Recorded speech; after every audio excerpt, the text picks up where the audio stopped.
Thanks everybody for being here. We'll wait a couple more minutes just to let people log on, but I'm glad that you're here. It's a little bit strange for us to not be able to see you, but I know that you're popping on here. So um, we'll wait just a couple minutes and then we'll get started.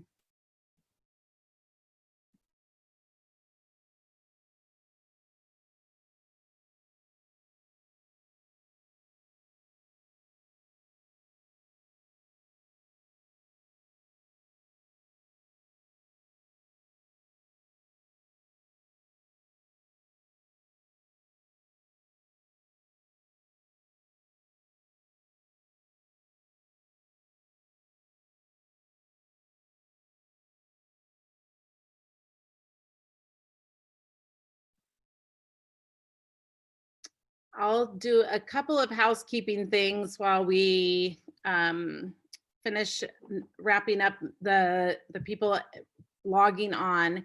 You should be able to submit some questions to us. I think that if you, as participants, if you go to the bottom, there should be a Q&A feature, or feel free to put something in the chat if you want to. I will be facilitating this tonight, but I want you to make sure that you are able to answer questions or ask your questions as you hear people speak. I want to give you a quick agenda of what we're going to cover tonight so that you know.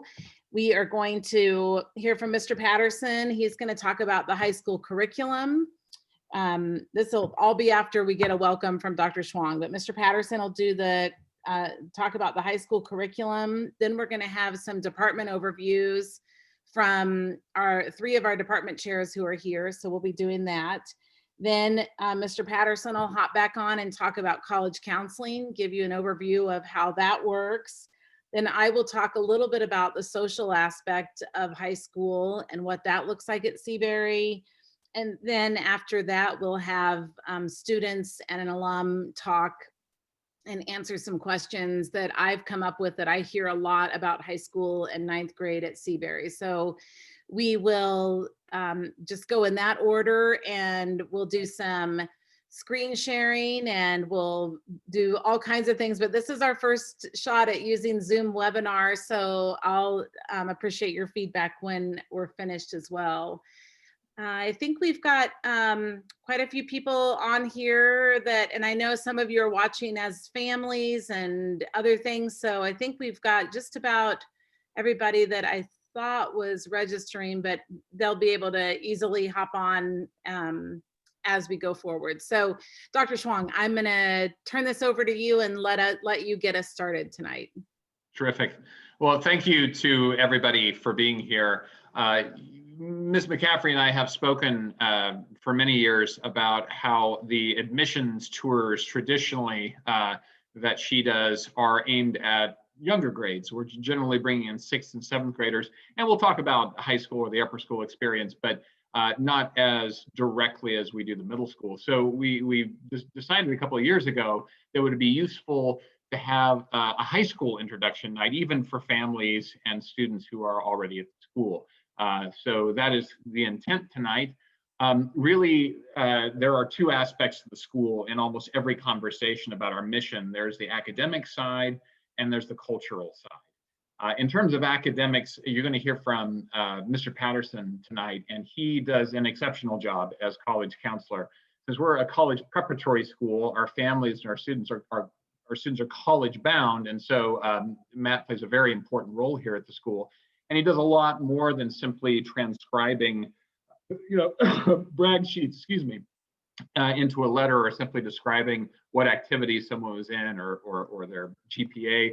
But he really does a great job of explaining who these students are as individuals, their character, their achievements, so that colleges really see a human being behind these letters and not simply data. There's a reason why we have smaller class sizes, individualized attention, a rigorous curriculum, very strong mentor relations. They all come down to creating students, nurturing students who I have to say are across the board much stronger than I was at their age. I think about my students in my philosophy class. One of the outcomes I like to see with those students is that when they go off to college, they can confidently talk about in their humanities courses utilitarianism and Aristotle and Kant, metaphysics. I mean, they can get the attention of their teachers, and they can feel proud and confident in those situations. You're going to hear from some of our own teachers tonight who will talk about just exactly how they achieve that outcome with their students. But I also want to say about academics, we're not trying to just develop students who might be a strong math student, or someone who's a good writer, or someone who is simply an artist or an athlete.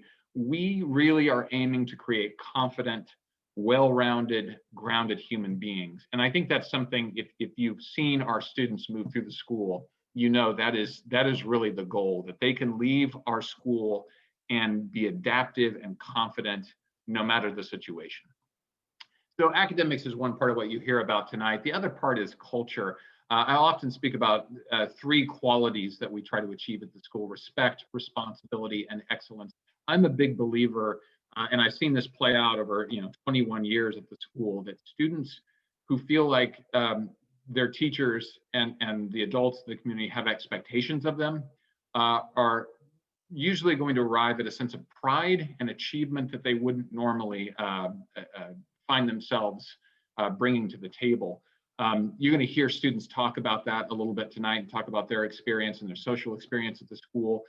What I always say to families when they first come in to visit the school, I will still say to you, looking at the upper school, and that is, students who are valued, students who are known by the community and supported, that pays off incredible dividends in upper school, where we really kind of pull out the big guns academically and really challenge them. The traditions that we have, I find that students tend to find a deeper meaning, kind of like kids who leave the house come to really appreciate the traditions. I think more than the younger students, our upper school students really embrace the traditions we have at the school. And finally, I'd say with seniors, in my class, beginning of the year, when we do orientation for seniors, I always tell them, you're as much our peers now as leaders of the school as you are our students. And being a senior at Seabury is not simply about being the eldest students and wearing the mantle of being the older students, but there's an unusual depth of pride in leadership, where you have relationships with younger students and that they're looking up to you, and they really mythologize you at the school.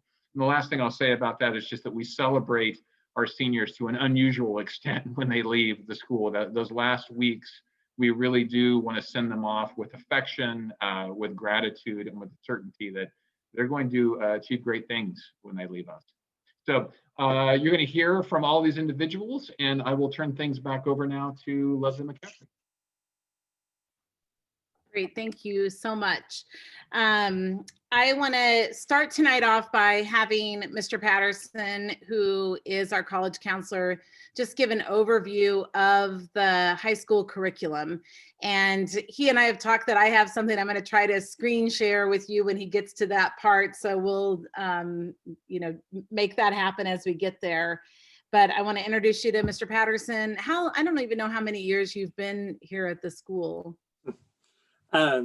I've been at Seabury since 2004, consistently since 2004. Yeah. Mm-hmm. Okay, I wondered about that. Well, I know when I give tours, a lot of these people have heard my story about my own kids and the experience we had with college counseling. So now they can put a face to that story. So I'm going to let you talk about the curriculum overview in high school.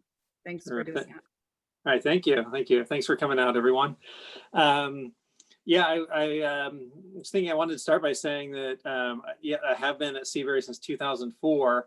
And I was just thinking about how many things have changed over the years and improved in so many ways, but especially our wonderful new facilities. But the thing that has never changed, the thing that's been the solid core of the school, as I see it, is our core curriculum. Which helps us fulfill our mission as a college preparatory school. The core curriculum includes, of course, English, mathematics, science, social science, and foreign language, and you're familiar with all those subjects from the middle school curriculum. Technically, what makes a school a college preparatory school is the graduation requirements that we have in those subjects. So these are the subjects that are most necessary in preparing students for success at the college level. We always aim to provide rigorous and purposeful instruction in these core curriculum classes. And I can say very confidently that any student who succeeds in our core curriculum is inherently a good candidate for college admissions and ready for success at the college level. And I believe that absolutely. That's just not just a marketing gimmick or anything. That is really true about our students.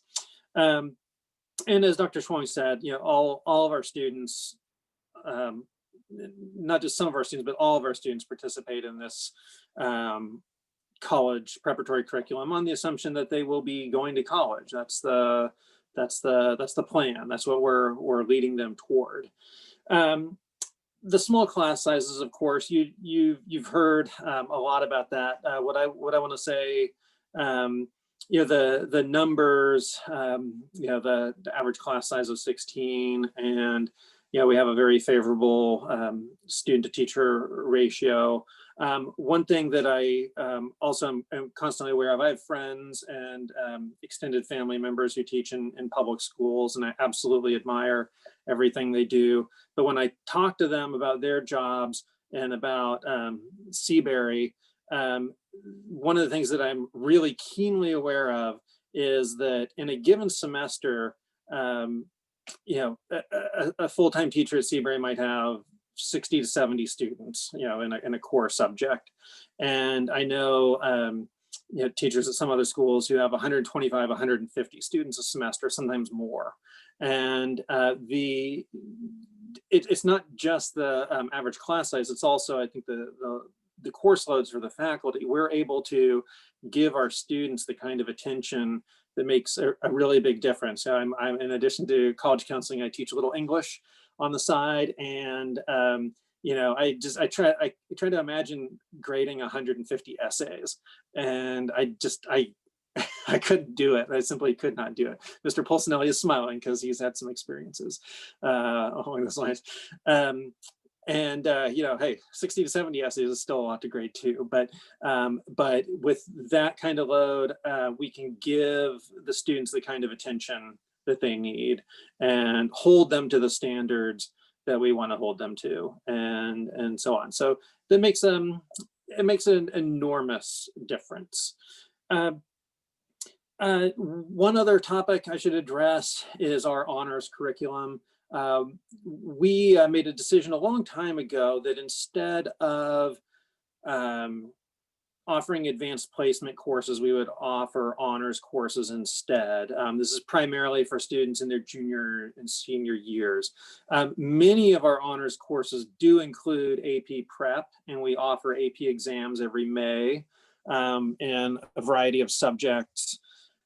The reason we do honors instead of AP for our course designations is the College Board, which runs the AP program, they have an audit and they have very strict requirements about what you can and can't do in the classroom. And in our mission as an independent school, it just doesn't fit with who we are and what we do.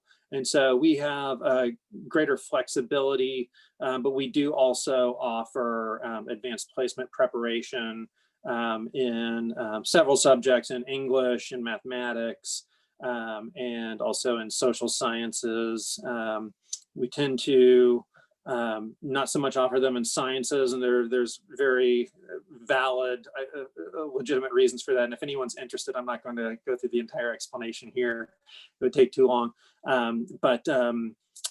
If anyone has any questions or would like any clarification on that, I'd be happy to answer any questions that you have, because I do believe very strongly, again, the honors curriculum is the right way to go, absolutely the right way to go for us.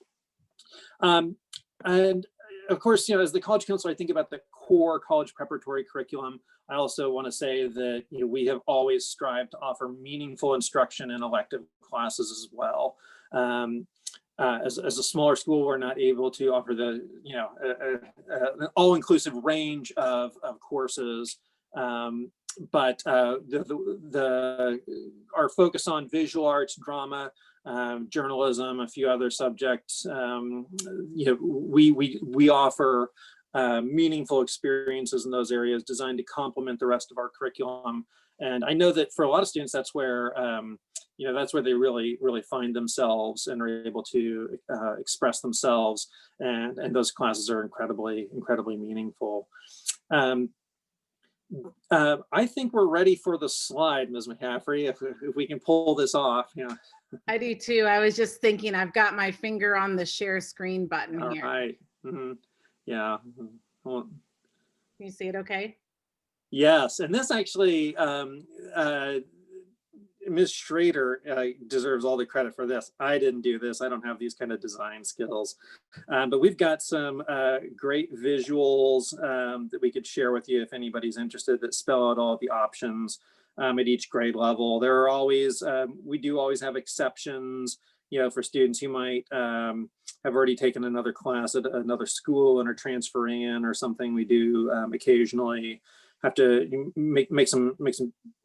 tweak some things here, but this gives you a good general overview of the core curriculum as well as the electives that are offered with each year.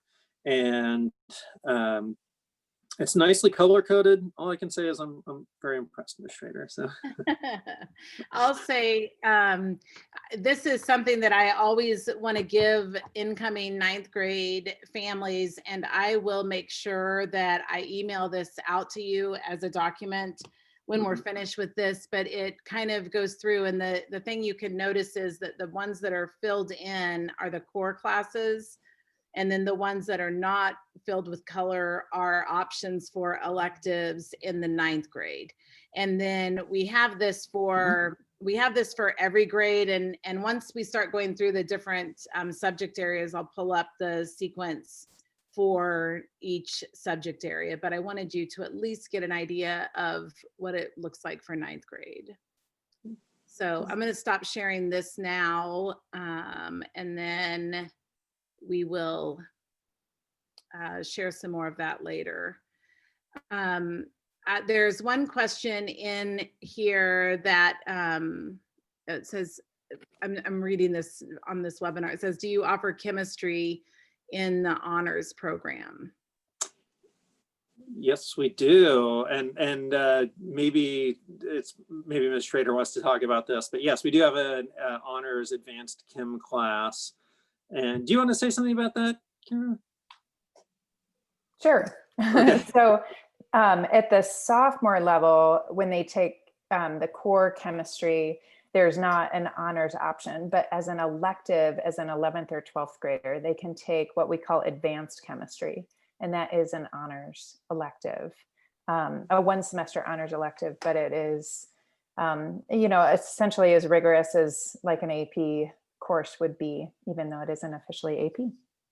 And I'll have that on the science slide here in a few minutes too. You'll be able to see all the science electives and when those are offered.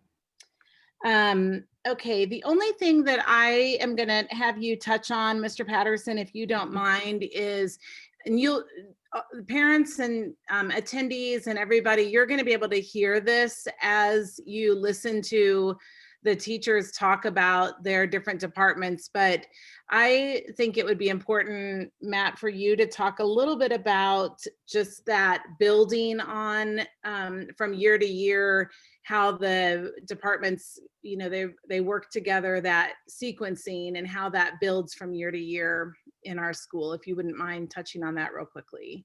Yeah, sure. So one of the things that we have really focused on a lot more in recent years is having regular meetings at the department level to make sure that we're all, you know, we have a progression from year to year that makes sense, where we're building on the skills that students establish in the preceding year. year to year. For science, Ms. Schrader referenced us. The standard college preparatory sequence is biology in 9th grade, chemistry in 10th, physics in 11th. We have starting in 11th grade, students can take additional elective science classes by this semester as well. And those have added a lot to our curriculum. We have students who are sometimes taking 2 core science classes each semester during 11th grade, or sometimes 12th grade. And that's a whole lot of science. So we have some kids who end up with, maybe 5 or 6 credits of science classes. And the same is true with the classes in the other levels too, that, where teachers have tried to sync up what they're doing so that the progression is a natural one.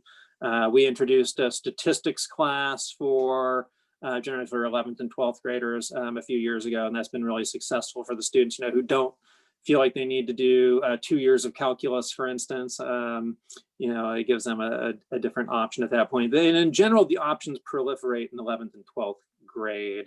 For 9th and 10th grade, most of the courses are, we got to follow that college preparatory sequence where the basic skills need to be established before moving on to more advanced. Have I addressed what you were thinking of? Thank you. Yeah, there's a couple more questions in the Q&A before I let you off the curriculum overview, and then we'll move on to talk about the different departments. I'm going to answer here's what I'm going to do. I'm going to answer the question about AP and honors classes the way I tell parents in my tour, because I think that sometimes I talk like a parent and it makes more sense from my side of it. So I'm going to try that. And then, because we've got a couple of questions about that, just to clarify that, and then you guys can step in if I'm wrong. But here's what I tell families in the tour when they're looking at Seabury for high school. We used to be, or at one point we were, an AP school. And we changed that because the AP curriculum is set in stone. So for example, you can only read X amount of books, these exact titles. You can only study these exact things. And for our school, we were getting through that curriculum pretty quickly. And the teachers were not able to expand on that. They weren't able to dig deeper. They weren't able to go further into it. So we made a decision as a school to continue to have our kids take AP exams, continue to have them prepare for those, but we call the classes honors classes. So what happens is, and I'll give you an example with my own kids. My kids took honors classes at Seabury, and at the end of those classes, they took AP exams and they got college credit, just like everybody that takes an AP class. They also got a weighted GPA on their transcript, just like everybody that takes AP classes. So the only difference is that our teachers can now add to and supplement those in that curriculum so that they can teach a little more and dig a little deeper. So I hope that helps with a couple of the questions that were in that, and you all, know who you are that asked that, and I hope that you can tell me if that wasn't helpful. The other thing about that is they are also asking Mr. Patterson, is there an average number of credits that AP credits or college credits that Seabury students graduate with? I know that's in our school profile. Do you know that off the top of your head, or do you want a little time to look at that? I might need. Yeah, you look. I'm gonna. I've got some information right here.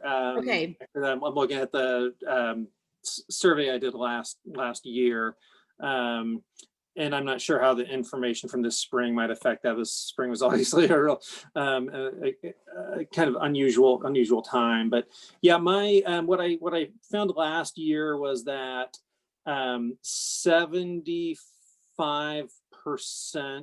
of our AP scores are at the passing level, meaning they're the students will get college credit for them, depending on the institution that they end up attending. What I found is that the average Seabury student earns at least 4 credit hours during high school, though the range is very broad, and some students earn 10 or more credit hours. And sorry, I'm reading off of a document on a different screen. Yeah, so 70% of students overall were eligible to receive credit for at least one AP exam. So, and I'll say that the range here is very broad. Some students earn quite a bit of credit through AP exams. Other students, I have students who choose not to take any AP exams. And that's fine. I will also say that the credit might be more or less useful depending on where a student ends up going to college. If you end up going to a small selective liberal arts college, those credits might actually not, to be honest, they might not serve any purpose, because you're going for 4 years anyway, and you have a pretty flexible curriculum. Those credits are most useful, I think, to students who are going to state universities, and also students who are going into professional programs such as engineering or architecture, where they offer, those programs have very little flexibility. You have a really rigid schedule each semester, and so what that often does is it opens up students to take a few electives, with a very rigid engineering architecture program, that sort of thing. So I have more information too. I could send you this entire document that I created if anybody those are the highlights, I think. I hope that answers your question. Well, yeah, and real quickly, I just want to give a general, I had a couple of real quick general questions about, like, what is that even? So let me just give you a quick answer about that. So the AP exams are usually taken your junior, senior year, most of the time your senior year. And they are, take a couple of hours or so, and they're more like a subject test. So they would take it 3 hours. Okay. So they would 4 hours. 4 hours. Is that what you said? Oh my gosh. And roughly. so they 3.5 to 4.5. Okay, so they're on a subject, and different universities give different numbers, and if I'm right, you can get like between a 1 and a 5 on the grading for an exam. 5 is the best you could do, and universities will give a scale of what they would accept. So you take an AP exam, and if you get we'll say if you get a 3, 4, or 5, we'll give you credit for this class, or if you get a 5, we'll give you credit for this class. So that's how that all works. And you all get into that with Mr. Patterson as your kids get older, but that's just a general of what AP exams are and how that works. Okay, go ahead. You can say something. I just toss out really quickly that students do not, under any circumstances, get credit just for taking an AP class. Any college credit awarded is based on the exam score, just so everybody knows. Yeah, that's good. Okay, there's another question on here about college planning, and I'm going to wait and answer that, or let Mr. Patterson answer that when we get to the college planning part. And then real quickly, when I put on there about math, it said, why is math either algebra 2 or geometry and not both in 9th grade? Let me tell you that when the kids start in 6th grade, everybody starts with pre-algebra.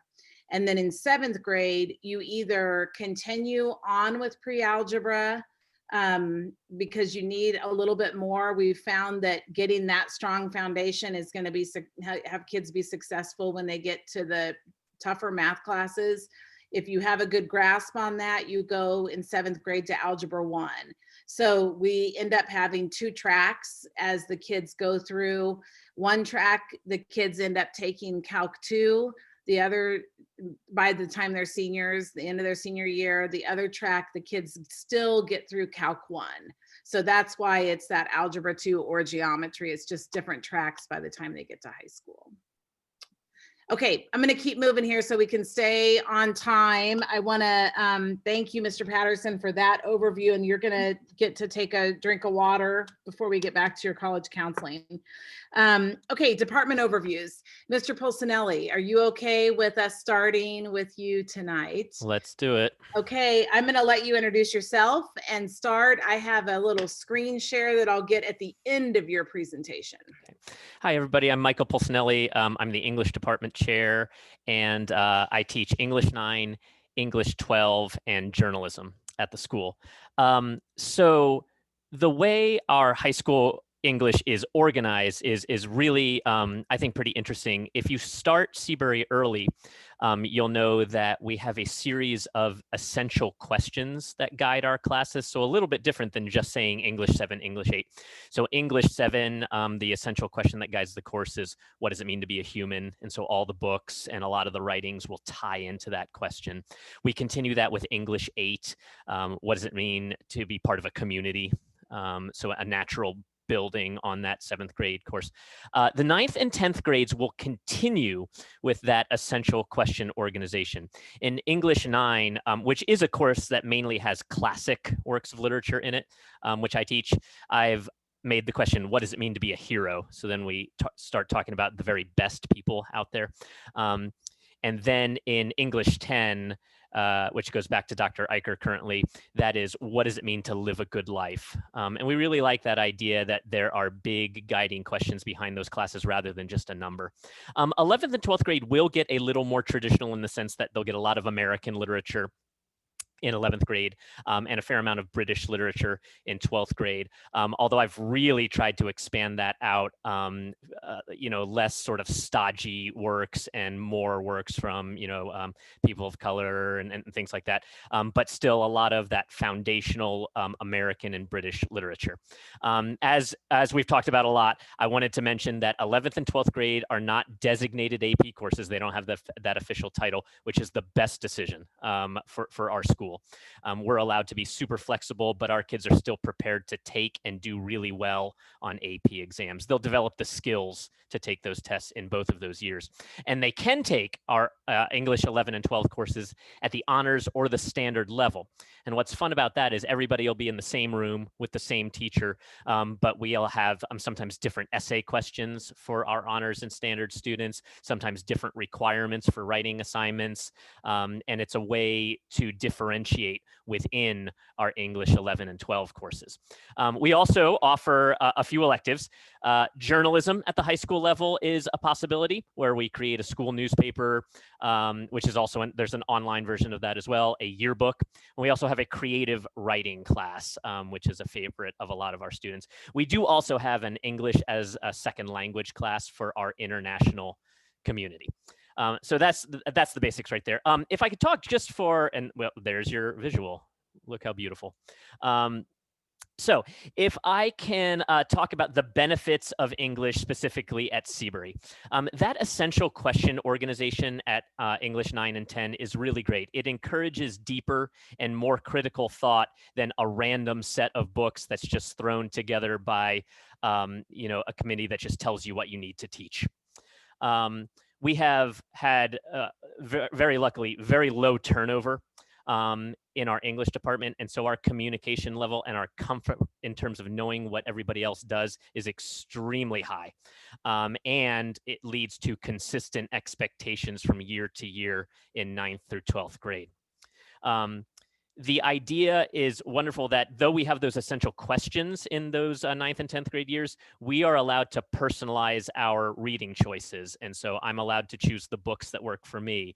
The 10th grade teacher chooses the books that are right for her, but we hit those questions. And so we have brisker reading, we have deeper reading, and we have more personalized reading. The fact that I am absolutely in love with the books that I've chosen rather than being told, here's what you teach at the 9th ninth grade level, or here's what you teach at the 10th grade level, because that's what the district has decided, which normally were great books. Don't get me wrong when I taught in public school, but I love the fact that I can switch out a text from year to year without running it by a committee, without needing to wait for 2 years of approval or anything like that. And so we have a wonderful diversity of books. I teach Homer, we have Toni Morrison, I teach Dante, we've done graphic novels in the English curriculum, a lot of gender and race diversity in our texts happening right now. And again, not needing to wait for any kind of approval. We just teach what's right for us on any given year. In fact, our 10th grade teacher, also our 8th grade teacher, Dr. Eicher, she makes a point of changing her texts every year,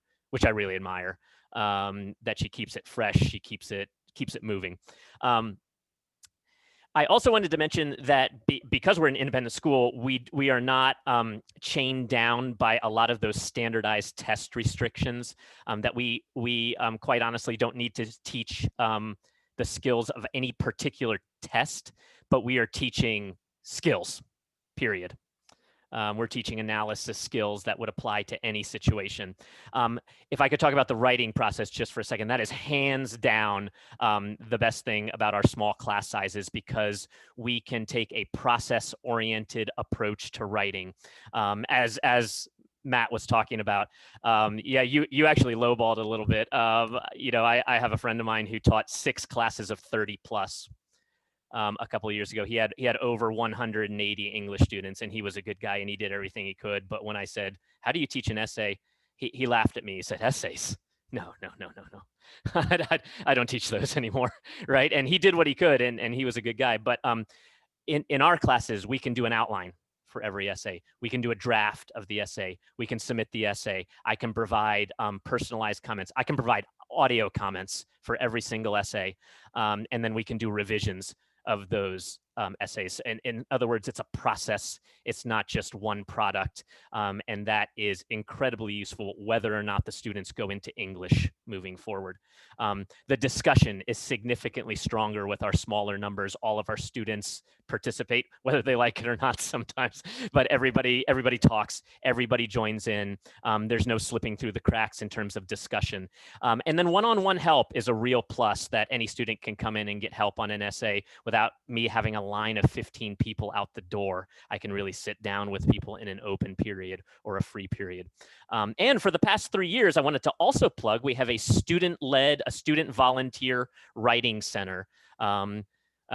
Led by Evan McHenry this year. In fact, we have 2 of his relatives on the screen right now.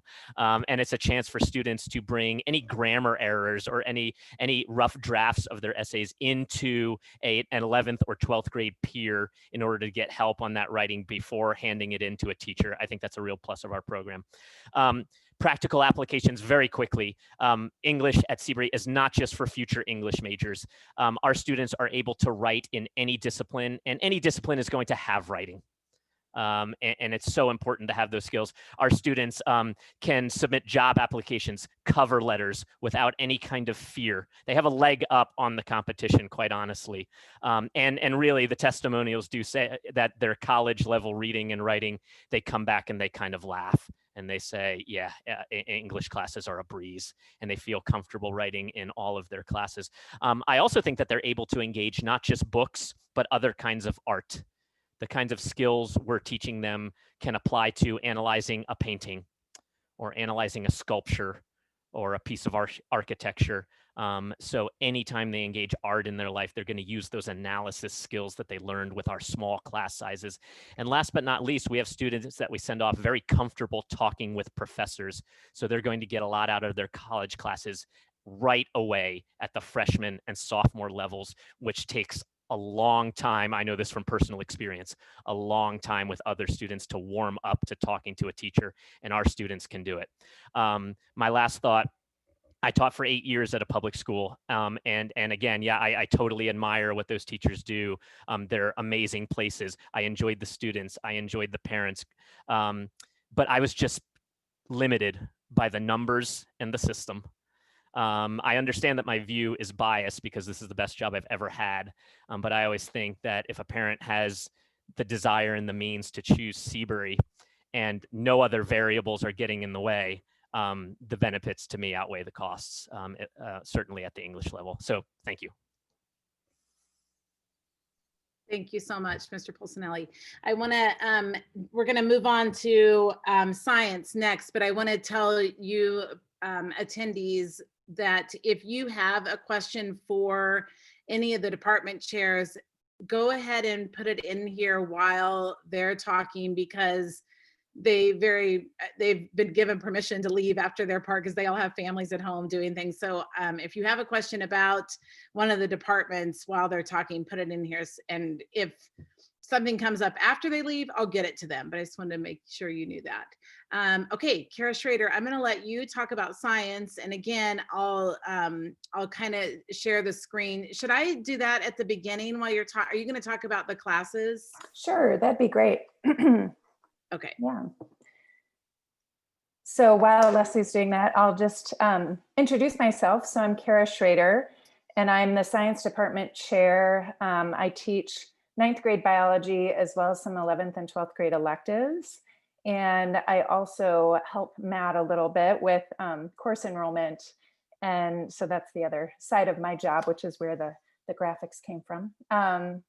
So Michael, thank you for starting that all off, because you said so many things that are really relevant to, I think, all of the departments, just in terms of we're all able to work on writing skills and give students feedback through a process versus just giving them a writing assignment and that's it, no chance to revise. We don't have time to grade it or meet with you. And that's one of the enormous benefits of Seabury.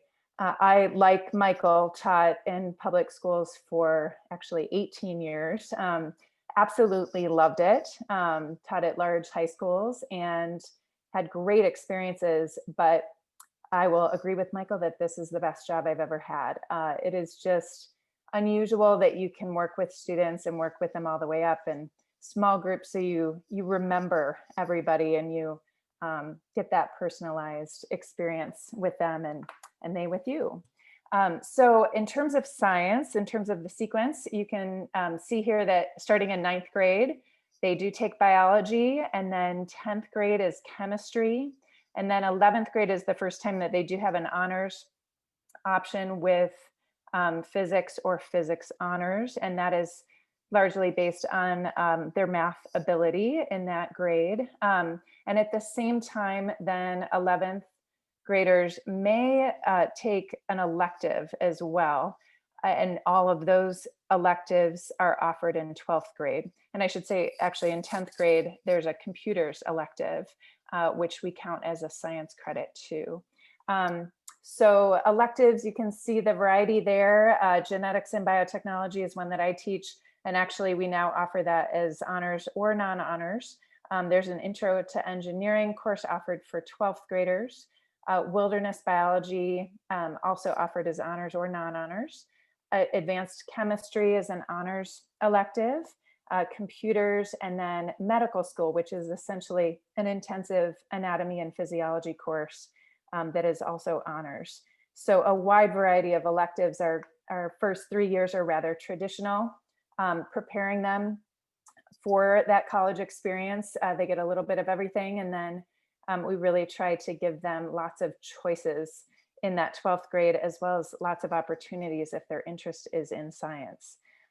So I would say where we have a huge strength as a community with small class sizes, just being able to do so much hands-on, in especially labs. And actually we several of us have taken advantage of an opportunity to have double periods for science, like once a week or once every 2 weeks, so that we can do more intensive labs or just not be interrupted by the end of a class period.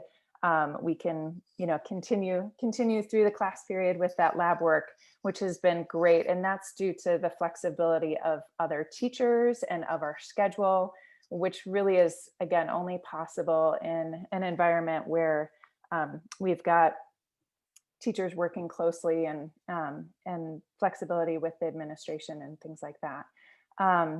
Our goal, I would say, as a science department is one of our goals is to offer electives that are unique, that students can say, hey, I'm really interested in this, and I know that I'm going to get a unique experience. I'm going to have experiences out in the field, or I'm going to be able to do things in the lab that I wouldn't be able to do elsewhere. So really trying to offer something that students wouldn't get everywhere, but also still prepare them for college. So giving them, again, it's all about skills. So what can they walk away with that is going to help them in their college experience? Lab skills, study skills, writing skills, writing a lab report, things like that. And also offering a variety of both honors and non-honors. We have changed our curriculum. I think it was a few years ago now, maybe 5 years ago, that we decided to make it science a 4-year requirement. And I think that's a real strength of our school, that students take science all 4 years. And so we try to offer a good variety so that students, no matter what their interests, they have something that they want to take for that 4th year. And some of them take, even double up in that junior year or senior year, as Matt mentioned earlier, I think. We really try to instill an interest and passion for science in them, so that hopefully they'll go on to, if not take classes in college or major in science, they at least are interested in what's going on in the news, and being able to read that and be good citizens as a result. So we're practicing good skills and instilling some passion, hopefully. Anything? Oh, Leslie, you're muted. Oh gosh. Anything else you want me to talk Oh, about? I was trying to get through this whole thing without anyone saying, Leslie, you're muted, but it didn't happen. So no, thank you so much, Ms. Schrader. I really appreciate that. Okay, we're gonna keep moving here because I want to make sure that we get to these students too. And so we've got a couple more to get through before we do that. But Mrs. Zarnecki, I'm gonna have you talk about social sciences and what that is. Should I wait to put up your little screen share thing, or do it while you begin? Just put it up, Leslie. That's fine. And I will be Okay. brief, because That's I'm just going to build on what a lot of others have already said. So how the small class sizes play out in social studies, I think, is most impactful in that we are able in the high school to offer students a in-depth, rigorous research experience every single year. And that is not something you get even in the pre-AP classes in 9th grade, and that is certainly not something you get in most AP classes in history in high school. And that is another reason why the AP structure just really didn't work for us. So I want to highlight that because it is so unique, and it's so time consuming and so meaningful though for students to be able to develop a personalized project from start to finish. And in the case of several of our students compete and win at the district and state and national level, even in the National History Day competition, which is an option for them at any time, but especially we support that through the process in 9th grade, which is the class that I teach. I should also mention I just teach 9th graders, so I have 36 9th graders, and I'm the dean of students. And Bill Gollier teaches 10th grade and 11th grade and 12th grade. So the way the sequence is they get an in-depth exposure to world history in 9th and 10th grade. The time frame is split kind of in half. 11th grade is a US history course. And then in 12th grade, they have the option of a European history elective. I guess they can take that earlier. And then a international politics and US government elective. So some of the unique features too I want to highlight are when they're in 9th grade too. I've retooled the course also recently to focus a lot more on civic engagement and media literacy. So we begin with a unit on civic online reasoning, because I just feel so strongly, increasingly, and I think maybe we can all agree that learning how to navigate digital information is simply a essential skill in a functioning democracy. And so I've made that the starting point for my course. And then we spend time talking about current events, and students get in depth on a current event that they feel passionate about. And then in winter, we go into depth on our historical topic. And in the spring, students develop a civic action project as well. And then in 10th and 11th grade, they continue with the research experience. I take them to Watson Library at KU and the Spencer Archives in normal times for a full day orientation to doing library research at a university library. And each year we build on their knowledge using different kinds of either free databases that are available through the Lawrence Public Library, or different kinds of subscription databases that are available to us. And one of the other, or a couple of the other highlights in upper level courses is that in 10th and 11th grade, they get to make a field trip to the White House Decision Center at the Truman Library, where the students reenact Harry Truman's cabinet around a major decision of his presidency. And in 12th grade, if they're in the politics class, they develop a research project around a topic that is more contemporary, and do research using that Dole archives that are right here in Lawrence, Kansas. So there's so many other things I could go into detail about, but I think I better stop there and just, emphasize that the kind of in-depth approach to doing history using primary sources every week, writing every day in class, is just something that a lot of students won't experience in college, if they're lucky. So I feel very, very glad to be able to do that and go in depth and be creative with even ninth graders. So, all right, anything else, Leslie? No, that was great. Thank you so much. Okay, I'm gonna let Mrs. Schrader, Mrs. Zarnecki go off here if they want to. So if anyone has a quick question for them, if you guys just wait a couple minutes just to see if any pop up, but I'm gonna let you leave. If I wave, that means you can go. There's nothing, Okay. There's nothing for you. But thank you for being here. Appreciate it. Okay, Mr. Patterson, we're gonna move on now to you again. You're back in action, and we are going to talk about college counseling. I have that little thing that kind of talks about what you do grade by grade. Would you like me to screen share that from the beginning? Do you want to wait a little bit? What do you want me to Let's go ahead and start with that, actually. Okay, all right. Take a minute for that one. Yeah, and Ms. McCaffrey, did you send this out to people, or? I will after Okay. this. I'm going to send everything out to everyone. Yeah. Well, for college counseling, I'll say that we view it as a 4-year process. Of course, it becomes much more intense during the junior and senior year, but I try to instill an awareness in students as early as 9th grade. And I just met with the 9th graders last week, in fact, to give them a little talk about college planning. I told them my goal is to make you aware of what's going to happen in the future without stressing you out, because I certainly don't want 9th graders to be worrying about their college plans at that point, but just to be open and to understand, you're in high school now, and part of the reason for the timing of my talk with them was I wanted to get to them before finals, so I could make sure that they understand, that the grades you end up with this semester, they go down on your high school transcript and they become part of your college application. So I do start working with students as early as 9th grade, just a little bit. I build it up a little bit in 10th grade, do a little more. I'm always willing to meet. I'm happy to meet with families, with students and or families at any point.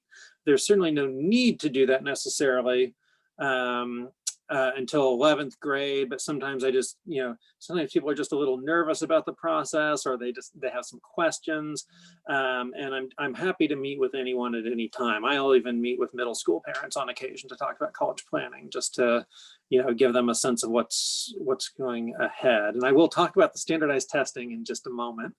11th grade is when things really pick up. And I co-teach junior English with Jeannie Averill. This is an outstanding teacher, a friend of the school for many years.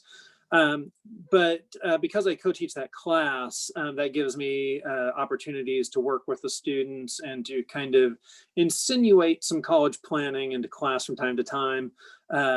English class is English class, and I want to preserve the integrity of that. But it does end up being really convenient that I can talk to them on a pretty regular basis.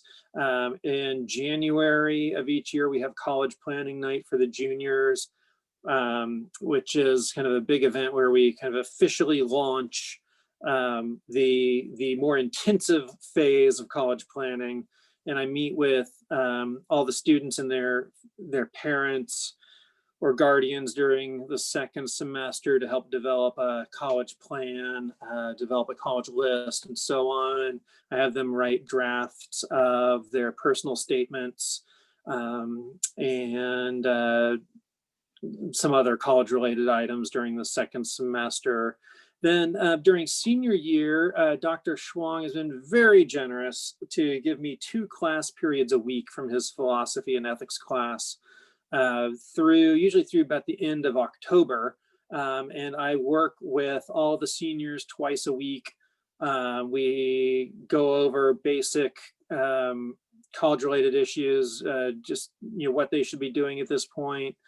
We do troubleshooting on applications. I put the common application up on the projector and we look through the different parts of the common application and so on and so forth. And I'm also working with students on an individual basis outside of class at that point, reviewing and commenting on their college essays. I've only read 130 so far this semester.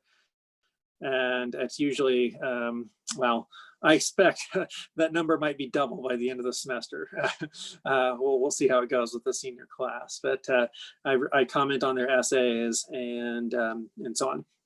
And then I don't cut them off after first semester, but I expect that they have all their applications in by the end of first semester senior year. But I'll work with them on financial aid and just how to complete the process and how to make a decision on their colleges. My goal is that each student, my general goal is that each student will have several options that they can compare in the spring of their senior year and make an informed choice. I'd never tell a student what exactly to do, what college to go to, but I can help. I often help students make a pro and con list, and just go through the various things they need to think about before they make that final decision. And one thing I really want to stress is that for everything I said related to our curriculum about this being individualized and personalized is absolutely true as part of the college planning process. So the national average, your average high school counselor is dealing with nationally, the number is about 486 to 1. About 486 students for one counselor. And that counselor is usually a guidance counselor who does college planning and all sorts of other stuff. So I'm working with about 30 to 35 seniors and about 30 to 35 juniors each year. So it's a very, very different thing. And I can give each student a lot more attention. And, we sit down whenever we need to and we talk about these plans and we work our way through it.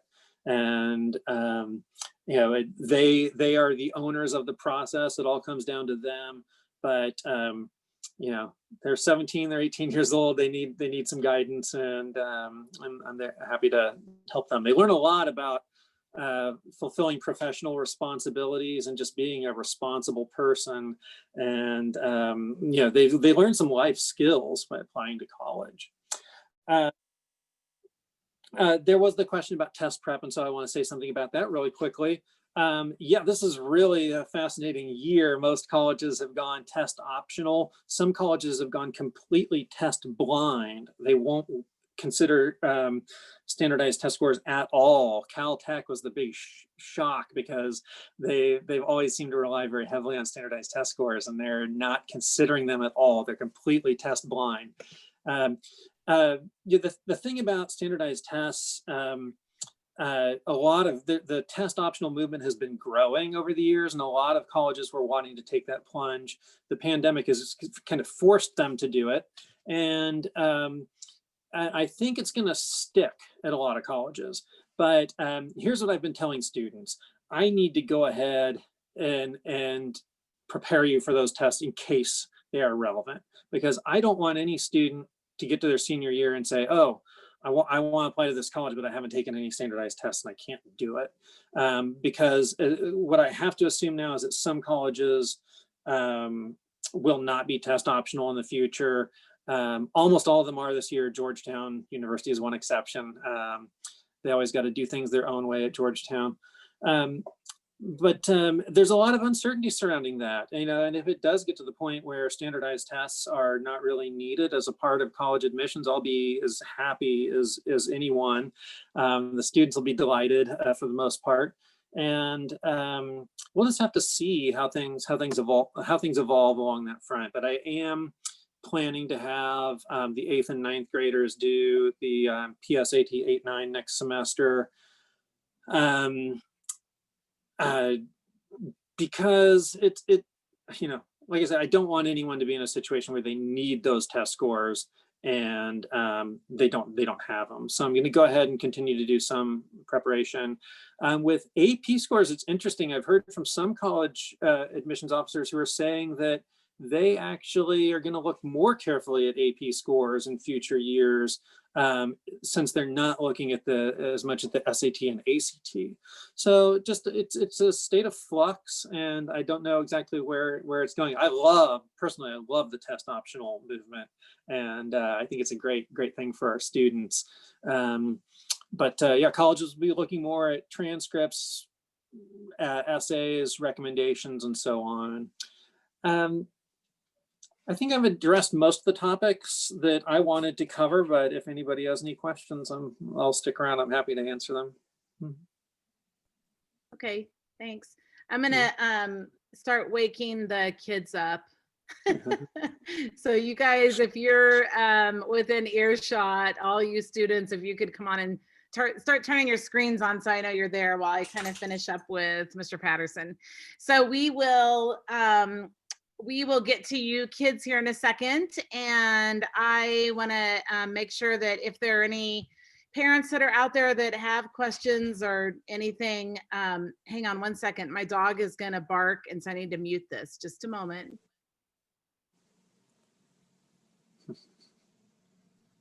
This is how this happens when you have the dog that I have. He's infamous for barking on these Zoom meetings. But anyway, so just put a question in there. If parents, if you have any questions during this for Mr. Patterson, I will make sure that I get those to him.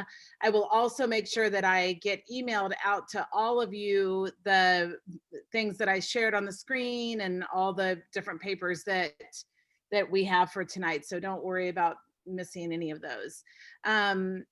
Mr. Patterson, you are welcome to stay, but I also know you are doing a lot right now, so feel free to leave if you want to. It's up to you. So I'll stick around for a little while. Okay, that's fine. Okay, so now for the highlight of the evening, these kids. Hang on one second. I'm sorry.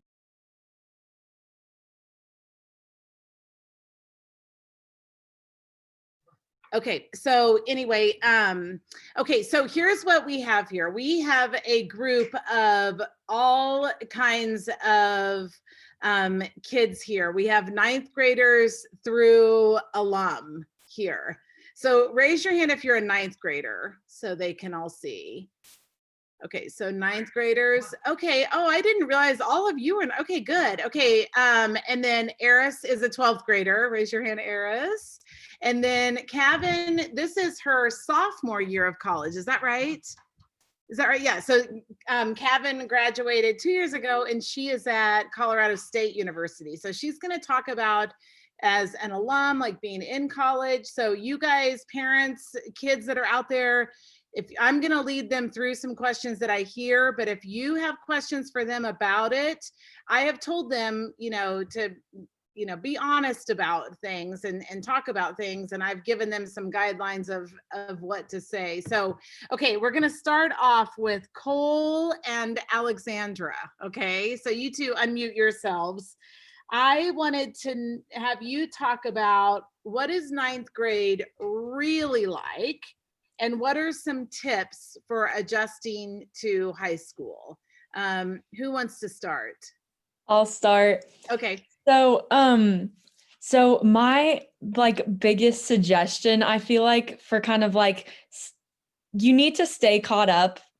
Like you really because it just gets so stressful if you fall behind. So if you stay caught up, then you're pretty set for it. And then also teachers are pretty much always available during open hours or after school. So you have a bunch of opportunities to go see them if you need help catching up with something or just need to talk to them or anything. And a lot of the people in our grade are super duper friendly. So if you it's so easy to make friends with our grade. You can just go up and say hi to someone and you probably have a new friend. So yeah, that's the best for adjusting. That's good. Yeah, that's nice. And I know your grade even has an Instagram account that I follow. And frankly, you've been a little bit lacking, to be honest, this year. So you need to I'm sorry.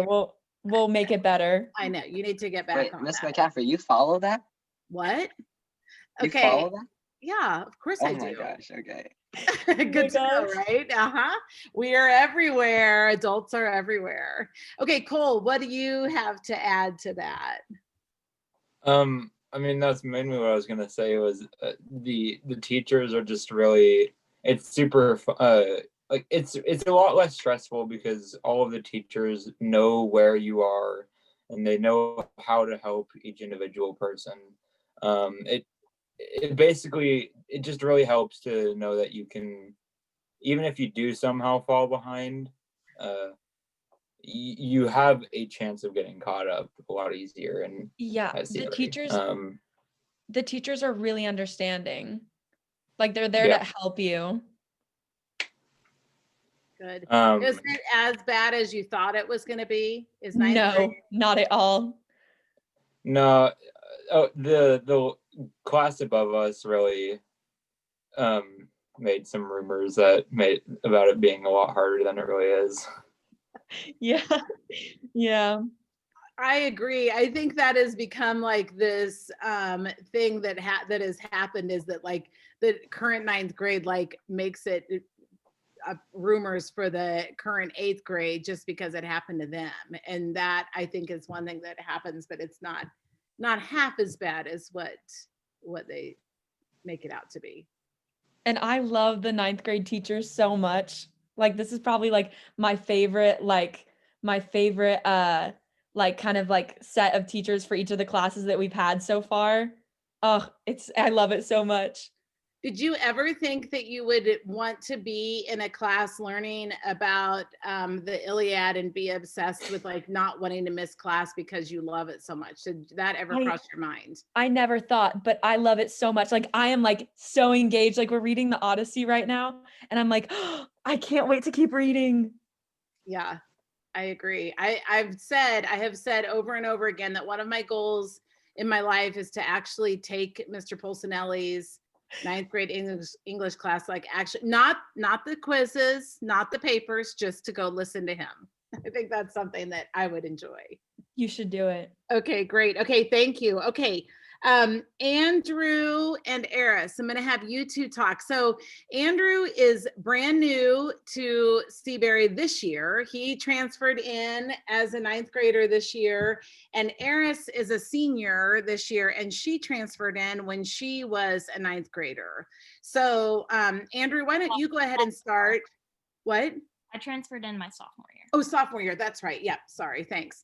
Andrew, why don't you go ahead and start, since you're a fresh transfer in, and what I want to know is what it's been like to transfer to Seabury, and just kind of talk about that. And then Eris, I'll let you talk about kind of your transfer situation and, progression going through. All right. So I think that the the misconception people have is that adjusting to high school is really hard, but at Seabury, I found it like much easier than people portrayed it as.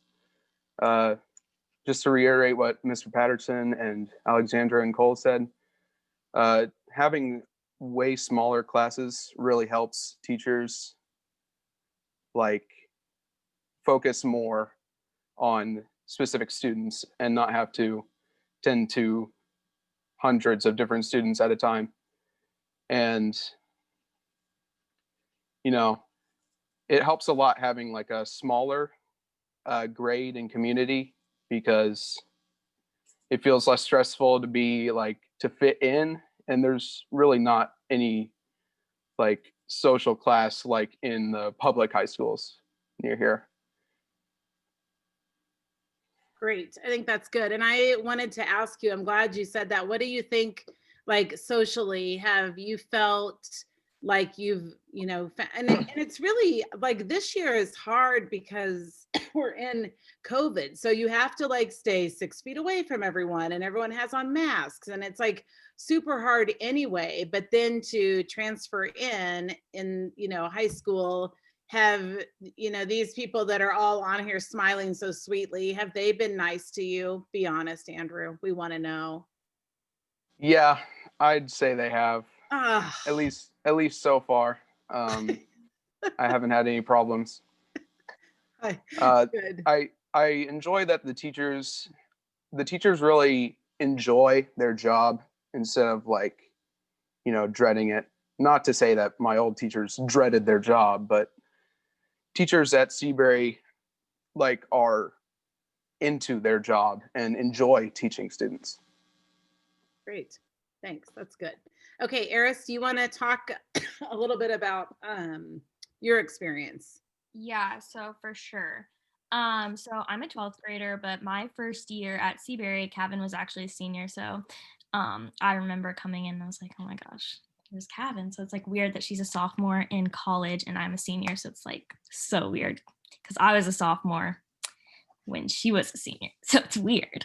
But anyways, Seabury, I never expected to be at Seabury. Like, let me just tell you, like, I knew people at Seabury, but like, I didn't even know what the inside looked like. I didn't know what went on in there. It could have been a cult for all I knew. Like, I was not like thinking about it. And just some things happened at my previous school, just where it led me to try and find like a different fit. So I actually, this year as a senior, I actually wrote my personal statement about transferring kind of to Seabury. Mr. Patterson is very familiar with it because he read it probably about 16, 17, 18 times because that's how many revisions I needed. But I'm just going to read like my paragraph from that because I think it really sums up like how I feel about coming to Seabury. So I enrolled in a new school, a private school down the street, one I had driven by a million times, never thinking it would be the place I would eventually call home.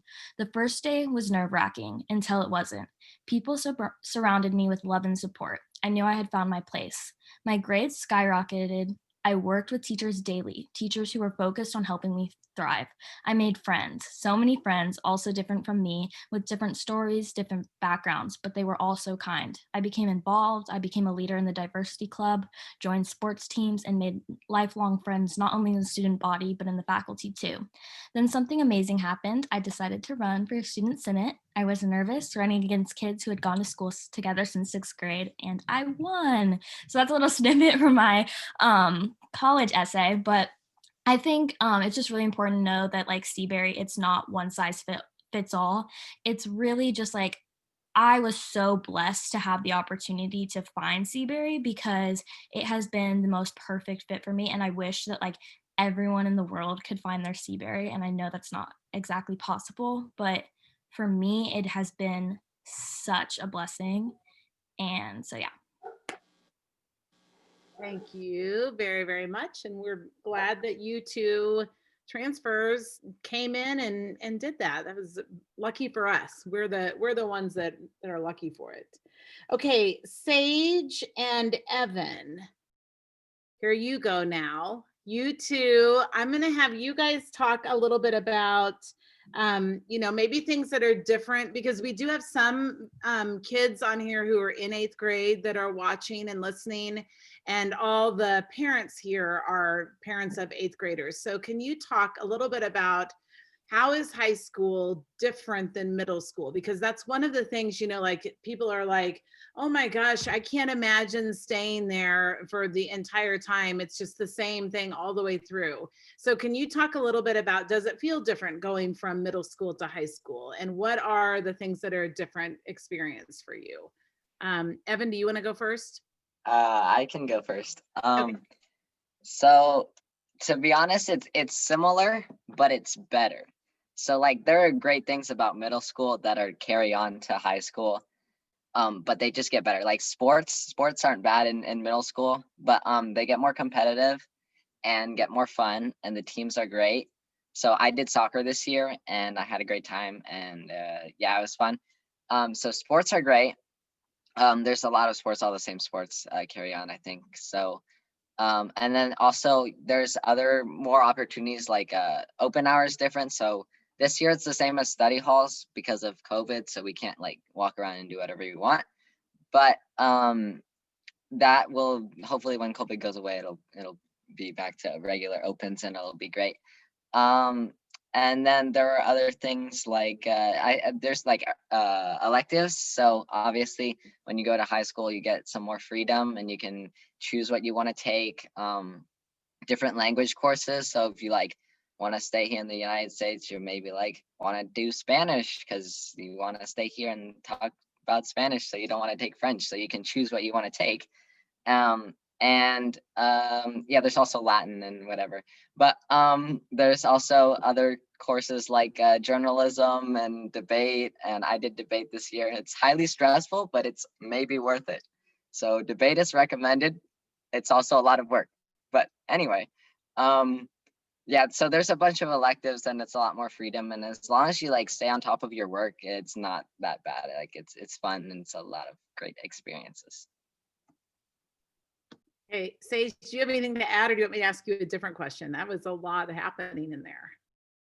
Oh no, I can take this question, but Okay. I'd say just kind of similar to what Evan said. I think a really big thing for me that I've enjoyed a lot being a 9th grader is the more freedom to do activities of your choice, like electives. I have chosen to take art and journalism, and those have been really fun for me, and I've really enjoyed them, especially journalism, because you get to interact with like older students as well and students from other grades, which I think sometimes, especially during COVID, like we don't get to interact with people from other grades as much. And that's why I really enjoyed journalism, because it's fun to make friends who are like older than you and to interact with them as well. And I've also really enjoyed things that aren't like actual classes, like diversity club, which I joined this year. It's really fun. That's really fun, and it's fun to be, again, like a part of a community that just isn't just your people in your grade that you see like every single day. So yeah. Great. Thank you. I think those are all really good, really good things. Okay, Kevin, wise old Kevin, the alum. She's out in Fort Collins right now in her room. She's an RA this year, and it was so fun to see her pop up on the screen. We got to do a little thing before, and it was so fun to see her. So Kevin, I emailed you and just said, would you be willing to talk about, I just said, what is college like after a Bishop Seabury high school experience? And I'm going to let you kind of take it away, because I think you'll do a good job at telling us what we need to know. Yeah, so I'll try to be as brief as I can with explaining how much has happened in almost, I guess it's a year and a half now almost since I've graduated. So I graduated in 2019, and honestly, I didn't really know what to expect with college, but I came in and it was a lot easier than I thought. Initially, I was just majoring in natural resource tourism, and while I I'm not telling anybody to do this, but I was a little bit bored because I had had so much of a workload at Seabury that I didn't have enough to do. So now I have another major of marketing, and I'm also minoring in entrepreneurship and innovation. So I'm double majoring and minoring and planning on graduating in 4 years. So I guess it just kind of shows, at least with that, how much Seabury impacted me with being involved and having things to do, because I have still been really involved in college. I'm, as Ms. McCaffrey said, an RA. I'm an admission ambassador as well. So I have 2 jobs, and I'm also in clubs, and I'm doing a lot. And that's all thanks to Seabury, because at least with academics, for instance, Dr. Schwong mentioned utilitarianism earlier when he was giving his introduction. I have talked about utilitarianism probably at least in 3 of my classes several times in discussions, and I have been the main contributor in all of those discussions because I just know so much about it thanks to ethics senior year. And Mr. Patterson definitely set us up for success with how to write our essays. In fact, the entire English department definitely set us up with knowing how to write essays, but not only essays, research papers as well. One of my finals last semester in freshman year was a 10-page research paper. And I ended up writing a 10-page research paper about the brothels in Rome. And I was so proud of it. I almost sent it to Miss Arnecki just so she could read it for fun. But I definitely, whenever I'm assigned an essay, I don't have to worry about it. I know exactly what the structure needs to be, what information I need to do, how to cite things. And I definitely just feel that confidence, I guess, in classes that I didn't really expect, because I feel so prepared. Because, for instance, I also took all honors classes. Any time that an honors class was offered at Seabury, I would take it. And I felt like that really benefited me because I felt like I was truly getting like the whole experience of that class whenever I took it. I also took the genetics and biotech class and chemistry and physics and all of those classes. And I found myself, while I'm not taking those classes myself, a lot of my friends are taking them. And I find myself explaining certain topics to my friends that they don't understand because I learned it back in high school and it's just stayed in my memory since then. And so it's been definitely a very positive experience so far. Another thing, I guess, socially is that because I was so involved at Seabury, I was not really wanting to not be involved in college. And so since CSU is a rather big university, it's as big as KU, if not bigger, but I found my way to get involved, found my people, and I've really just applied myself. And as Seabury says, I feel like I'm finding my potential and reaching my full potential here at college. And because I am used to working hard at Seabury, and I definitely think that faculty aspect of it and how close you are to the faculty has helped me a lot in discussions and when I don't understand something in class, because I'll ask the professor in front of 150 kids on the Zoom call that if I don't understand something, I'll ask and I'll say, could you please explain this? Or if the teacher asks us to speak in a discussion, I'll be one of the first people to speak, because that's just how Seabury was, because you couldn't really not talk in Seabury classes because they were so small. And in my honors seminar this year, it's about the size of a Seabury class. So it's about 16 to 18 people. And I feel kind of at home in that class, I guess, just because it kind of takes me back to Seabury and those smaller discussions and more kind of personalized contact with the teachers.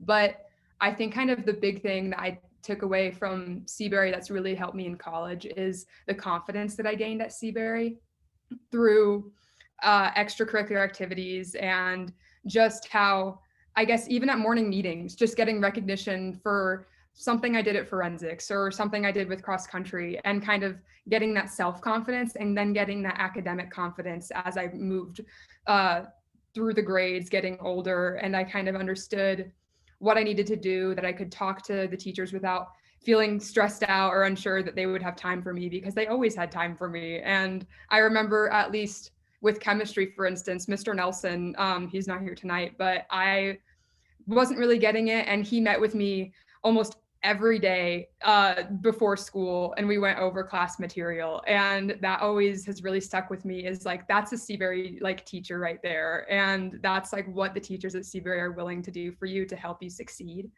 And that definitely, while it isn't really the same in college because the professors have a lot more students to take care of, as if you reach out, which Seabury taught me to do, they are so willing to help you and so excited that you're talking to them, because not a lot of students talk to them. And since I kind of grew up in that culture of talking with your teachers, it definitely was kind of an eye-opening experience when I came to college, because I was kind of felt a little bit over prepared, honestly, but that wasn't a bad thing in my mind, because it helped me take time to join clubs and kind of have more of that social aspect than just focusing on academics all the time.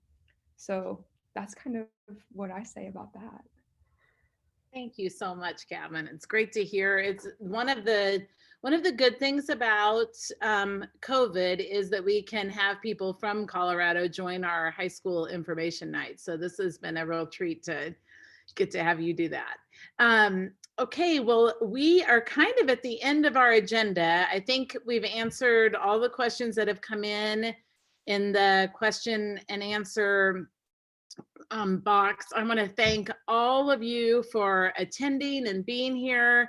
I want to thank all of you for being panelists, and I will email this information out to you. And please follow up with me with any questions you have. You all have my email and can be in touch with me. So this is it. We've been coming live from Zoom webinar, Bishop Seabury Academy. Thank you all so much, and have a good rest of your evening. Goodbye, everybody.